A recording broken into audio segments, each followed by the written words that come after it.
तो बुलेटिन ਦਾ ਆਗਾਜ਼ ਕਰ ਲੈਂਦੇ ਹਾਂ। ਕੈਨੇਡਾ ਦੀ ਸਰੀ ਤੋਂ ਤਾਂ ਕੈਨੇਡਾ ਦੇ ਉੱਗੇ ਸਿੱਖ ਆਗੂ ਅਤੇ ਕਾਰੋਬਾਰੀ ਰਿਪੂ ਦਮਨ ਸਿੰਘ ਮਲਿਕ ਦਾ ਸਰੀ ਵਿੱਚ ਗੋਲੀਆਂ ਮਾਰ ਕੇ ਕਤਲ ਕਰ ਦਿੱਤਾ। ਦੱਸ ਦਈਏ ਕਿ ਵਿਦਿਆ ਦੇ ਖੇਤਰ ਵਿੱਚ ਰਿਪੂ ਦਮਨ ਸਿੰਘ ਮਲਿਕ ਦਾ ਯੋਗਦਾਨ ਕਾਫੀ ਅਹਿਮ ਹੈ ਤੇ ਉਹ ਕੈਨੇਡਾ ਵਿੱਚ ਖਾਲਸਾ ਸਕੂਲ ਚਲਾਉਂਦੇ ਸਨ। ਕੈਨੇਡਾ ਦੇ ਉੱਗੇ ਸਿੱਖ ਨੇਤਾ ਅਤੇ ਕਾਰੋਬਾਰੀ ਰਿਪੂ ਦਮਨ ਸਿੰਘ ਮਲਿਕ ਦਾ ਕੈਨੇਡਾ ਦੇ ਸਰੀ ਵਿੱਚ ਗੋਲੀਆਂ ਮਾਰ ਕੇ ਕਤਲ ਕਰ ਦਿੱਤਾ ਗਿਆ।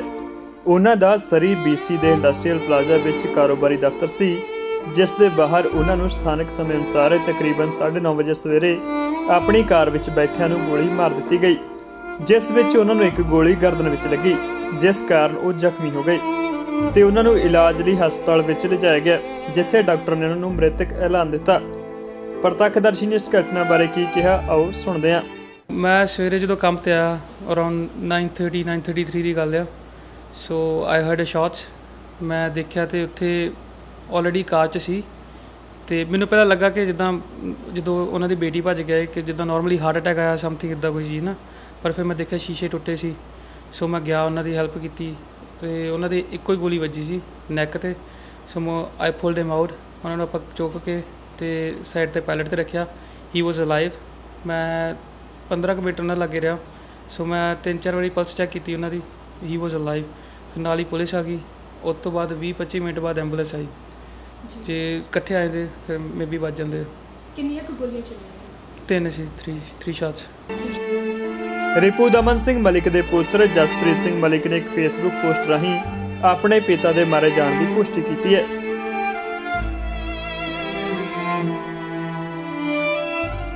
तखत श्री हरमंदिर जी पटना साहिब के जथेदार ज्ञानी रणजीत सिंह गौरे मस्कीन, दिल्ली सिख गुरुद्वारा प्रबंधक कमेटी के प्रधान सरदार हरमीत सिंह कालका, श्रोमणी अकाली दल दिल्ली के प्रधान परमजीत सिंह सरना, जागो पार्टी के प्रधान Manjit Singh GK, Delhi committee member Paramjit Singh Rana, अदारा चढ़ती कला के chairman Padmashri Sardar Jagjit Singh Dardi, Chardi Kala time TV के director Sardar Harpreet Singh Dardi, Haridarshan memorial international trust Canada के रूपे रवा, जय तेग सिंह अनंत, कोआर्डीनेटर उजागर सिंह, वर्ल्ड सिख संस्था के प्रधान ज्ञान सिंह संधू, कैनेडियन रामगढ़िया सोसाइटी के सुरेंद्र सिंह, धर्म Singh Panesar, Khalsa credit union Victoria के डायरैक्टर गुरदीप सिंह, वैनकूवर सिख संगत के प्रतिनिधि लखवीर सिंह खंगूड़ा, भाई रणधीर सिंह ट्रस्ट UK के जुझार सिंह, उगे सिख विद्वान डॉक्टर बलकार सिंह, इंजीनियर जतिंदर सिंह पटियाला वालों डूंघे दुख का इजहार किया गया और रिपू दमन सिंह मलिक वालों कीतियां पंथक सेवावां लई उन्हां दी शलाघा की गई।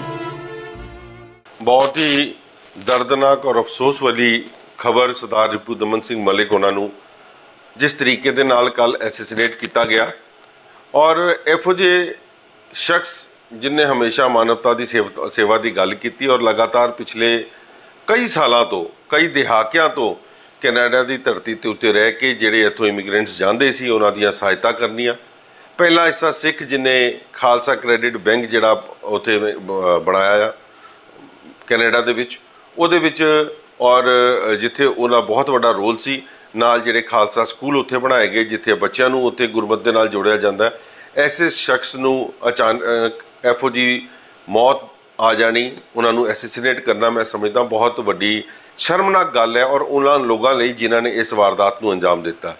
एफो जिहा शख्स जिन्हें पिछले कई सालों तो कौम दी सेवा कीतियां, कौम का दर्द उन्हां दे दिलां 'च रहा। फिरोजपुर तो रहन वाले और जिस तरीके दे नाल 1985 दे विच उन्हां दा नाम जुड़िया कनिष्का जिहड़ा बम कांड होया सी हवाई जहाज का, उहदे विच नाम जुड़न तो बाद कैनेडा की कोर्ट ने तकरीबन $150 मिलियन खर्च के उन्होंने इस केस के उत्ते उन्होंने इस बरी किया गया और उस तो बाद 2005 बरी हुई और अज 2022 के विच उन्होंने एसैसिनेट करके ये जिहड़ा शर्मनाक हादसा होया मैं समझदा कि बहुत वड्डा घाट कौम नूं होई है उन्होंने जान नाल। एफो दे शख्स जिहड़े गुरमत विचारां वाले और गुरु नूं प्यार करन वाले और गुरु दे सिखां दा नूं संभालण वाले एफो दे शख्स दा जाना समूची कौम लई एक दर्दनाक गल है। बड़ी दुखद खबर है कि रिपू दमन सिंह मलिक वैनकूवर वाले कैनेडा वाले उन्होंने थोड़ी देर पहले उन्होंने ऑफिस के बाहर सैर कर रहे सन तो कोई गड्डी च आके गोलियां मार के उतों फरार हो गए ने। मैं समझदा कि मलिक साहब की जो सेवावां ने, जो उन्होंने एजुकेशन लिए किया, जो उन्होंने ਪੰਜਾਬੀਅਤ ਲਈ ਕੀਤਾ, ਜੋ ਉਹਨਾਂ ਨੇ ਕੌਮ ਲਈ ਕੀਤਾ। ਔਰ ਜਿੰਨੇ ਵੱਡੇ ਕੇਸ ਦੇ ਵਿੱਚ ਉਹਨਾਂ ਦੀ ਇਨਵੋਲਵਮੈਂਟ ਆਈ ਸੀਗੀ, ਉਹਦੇ ਵਿੱਚੋਂ ਵੀ ਸੁਰਖਰੂ ਹੋ ਕੇ ਨਿਕਲੇ। ਜਿਹੜਾ ਕਨਿਸ਼ਕਾ ਪਲੇਨ 에ਅਰ ਇੰਡੀਆ ਦਾ ਜਿਹੜਾ ਕ੍ਰੈਸ਼ ਹੋਇਆ ਸੀਗਾ, ਉਹਦੇ ਵਿੱਚ ਵੀ ਉਹਨਾਂ ਨੂੰ ਜੇਲ੍ਹ ਜਾਣਾ ਪਿਆ ਸੀ ਔਰ ਅਲਟੀਮੇਟਲੀ ਰਿਹਾ ਹੋਏ ਸੀਗੇ। ਇਸ ਗੱਲ ਨੂੰ ਇੱਕ ਪਾਸੇ ਰੱਖ ਦੇਵਾਂ ਕਿ ਕੈਨੇਡਾ ਵਰਗੀ ਜਗ੍ਹਾ ਤੇ, ਵੈਨਕੂਵਰ ਵਰਗੀ ਜਗ੍ਹਾ ਤੇ ਕ੍ਰੈਡਿਟ ਯੂਨੀਅਨ ਪ੍ਰਾਈਵੇਟ ਬੈਂਕ ਬਣਾਉਣਾ ਔਰ ਉਸ ਨੂੰ ਕਾਮਯਾਬ ਕਰਨਾ, ਬਾਬੇ ਦੀ ਏਡੀ ਬਖਸ਼ਿਸ਼ ਕਿ ਉੱਥੇ ਵੱਡੇ ਵੱਡੇ ਧਨਾੜ ਹੋਣਗੇ, ਲੇਕਿਨ 4-4 ਸਕੂਲ ਬਣਾ ਦੇਣੇ ਔਰ ਉਹਨਾਂ ਸਕੂਲਾਂ ਦੇ ਵਿੱਚ ਜਿਸ ਕਿਸਮ ਨਾਲ ਬੱਚਿਆਂ ਨੂੰ ਪੰਜਾਬੀ ਦੀ ਪੜ੍ਹਾਈ, ਇਤਿਹਾਸ ਦੀ ਪੜ੍ਹਾਈ ਔਰ ਇਸ ਤੋਂ ਇਲਾਵਾ ਗੁਰਮਤਿ ਦੀ ਸਿਖਲਾਈ, ਮੈਂ ਸਮਝਦਾ ਕਿ ਅਨਪੈਰਲਲ ਸੀਗਾ। ਮੈਂ ਉਹ ਸਕੂਲ ਵਿਜ਼ਿਟ ਕੀਤੇ ਨੇ, ਮੈਂ ਉਹਨਾਂ ਦਾ ਸਾਰਾ ਸਿਸਟਮ ਉੱਥੇ ਵਿਜ਼ਿਟ ਕੀਤਾ ਸੀਗਾ। ਬਹੁਤ ਉਹਨਾਂ ਦੇ ਮਨ 'ਚ ਡਰ ਸੀਗਾ ਕਿ ਗੁਰੂ ਗ੍ਰੰਥ ਸਾਹਿਬ ਬਾਹਰਲੇ ਸਿੱਖਾਂ ਨੂੰ ਜ਼ਰੂਰ ਮਿਲਣਾ ਚਾਹੀਦਾ, ਭਾਵੇਂ ਕਿਸੇ ਜਗ੍ਹਾ ਵੀ ਪ੍ਰਿੰਟ ਹੋਵੇ। ਮੈਨੂੰ ਨਹੀਂ ਸਮਝ ਆਉਂਦੀ ਕਿ ਇਹ ਲੋਕਾਂ ਨੇ ਕਿਹਨਾਂ ਨੇ ਹਮਲੇ ਕੀਤੇ ਨੇ। ਜੇ ਸਿੱਖੀ ਦੇ ਵਾਸਤੇ ਕੰਮ ਕਰਨ ਵਾਲਿਆਂ ਨੂੰ ਇਸੇ ਤਰੀਕਾ ਹੀ ਅਸੀਂ ਉਹਨਾਂ ਤੇ ਹਮਲੇ ਕਰਨੇ ਨੇ, ਮੈਂ ਅੱਜ ਨਹੀਂ ਕਹਿ ਸਕਦਾ ਕਿ ਹਮਲੇ ਦੇ ਪਿੱਛੇ ਕੌਣ ਨੇ, ਪਰ ਜਿਹੜੇ ਵੀ ਲੋਕ ਨੇ ਬਹੁਤ ਮਾੜਾ ਕੀਤਾ। ਮੈਂ ਸਮਝਦਾ ਕਿ ਕੌਮ ਦਾ ਉਹ ਹੀਰਾ ਸੀਗੇ, ਕੌਮ ਲਈ ਉਹਨਾਂ ਨੇ ਬਹੁਤ ਕੁਝ ਕੀਤਾ ਔਰ ਉਹਨਾਂ 'ਚ ਅੱਜ ਵੀ ਤੜਪ ਸੀਗੀ। ਮੈਂ ਉਹਨਾਂ ਦੇ ਜਾਣ ਦੇ ਉੱਤੇ ਸ਼ਰਧਾ ਦੇ ਫੁੱਲ ਭੇਟ ਕਰਦਾ, ਅਰਦਾਸ ਕਰਦਾ ਗੁਰੂ ਸਾਹਿਬ ਅੱਗੇ ਕਿ ਉਹਨਾਂ ਨੂੰ ਆਪਣੇ ਚਰਨਾਂ 'ਚ ਨਿਵਾਸ ਬਖਸ਼ਣ। सरदार पदमन सिंह और उनके चलाने का पता लगा, मन में बड़ी तकलीफ हुई है। मैनू एक गल की समझ नहीं आई कि पंथ दोखियां वालों ये जड़ा कारा किया गया, इसके पिछे की वजह सी, कोई समझ नहीं आ रही सी।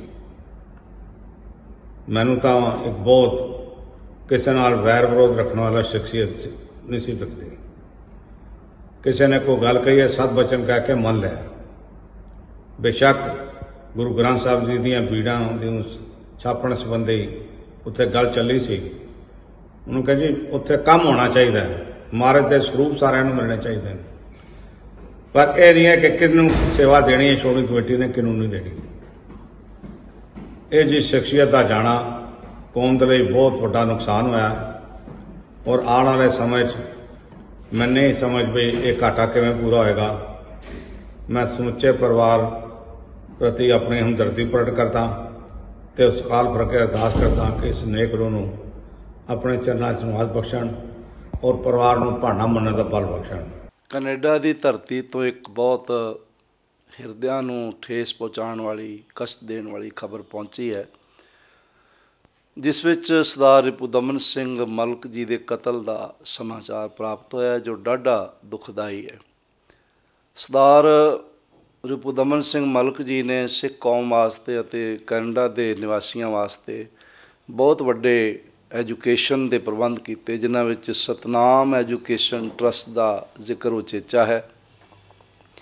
ਇਸੇ ਤਰ੍ਹਾਂ ਆਰਥਿਕ ਜਗਤ ਵਿੱਚ ਉਹਨਾਂ ਨੇ ਖਾਲਸਾ ਕ੍ਰੈਡਿਟ ਯੂਨੀਅਨ ਨਾਮ ਦੇ ਬੈਂਕਾਂ ਦੀ ਸਥਾਪਨਾ ਕੀਤੀ ਅਤੇ ਕੈਨੇਡਾ ਦੇ ਵੱਖ-ਵੱਖ ਸ਼ਹਿਰਾਂ ਵਿੱਚ ਉਹ ਸਫਲਤਾਪੂਰਵਕ ਉਹਨਾਂ ਨੇ ਆਰਥਿਕ ਜਗਤ ਵਿੱਚ ਲੋਕਾਂ ਦੀ ਮਦਦ ਕੀਤੀ।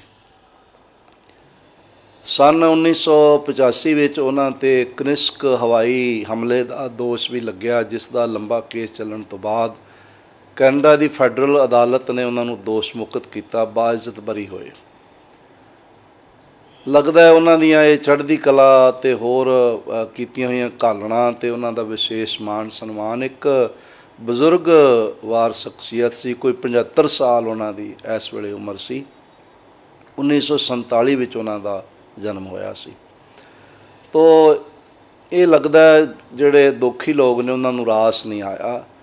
ਮੈਂ ਕੈਨੇਡਾ ਸਰਕਾਰ ਨੂੰ ਗੁਜ਼ਾਰਿਸ਼ ਕਰਨਾ ਕਿ ਉਹਨਾਂ ਦੇ ਦੋਸ਼ੀਆਂ ਨੂੰ ਭਾਲ ਕਰਕੇ ਅਤੇ ਉਹਨਾਂ ਨੂੰ ਬਣਦੀਆਂ ਸਜ਼ਾਵਾਂ ਜਿਹੜੀਆਂ ਨੇ ਉਹ ਮਿਲਣੀਆਂ ਚਾਹੀਦੀਆਂ ਨੇ। ਭਾਈ ਰਿਪੁਦਮਨ ਸਿੰਘ ਮਲਕ ਉਹ ਆਪਣੇ ਆਪ ਵਿੱਚ ਇੱਕ ਬੜੀ ਵੱਡੀ ਸੰਸਥਾ ਸਨ, ਜਿਨ੍ਹਾਂ ਨੇ ਸੰਨ 1986 ਦੇ ਵਿੱਚ ਖਾਲਸਾ ਕ੍ਰੈਡਿਟ ਯੂਨੀਅਨ ਦੀ ਸਥਾਪਨਾ ਕੀਤੀ, ਜਿਹੜੀ ਨਾਰਥ ਅਮਰੀਕਾ ਦੇ ਵਿੱਚ ਸਿੱਖਾਂ ਦੇ ਇੱਕੋ ਇੱਕ ਜਿਹੜੀ ਇਹ ਬੈਂਕ ਹੈ, ਜਿਹਦੇ 16,000 ਤੋਂ ਉੱਤੇ ਉਹਦੇ ਮੈਂਬਰਸ ਨੇ।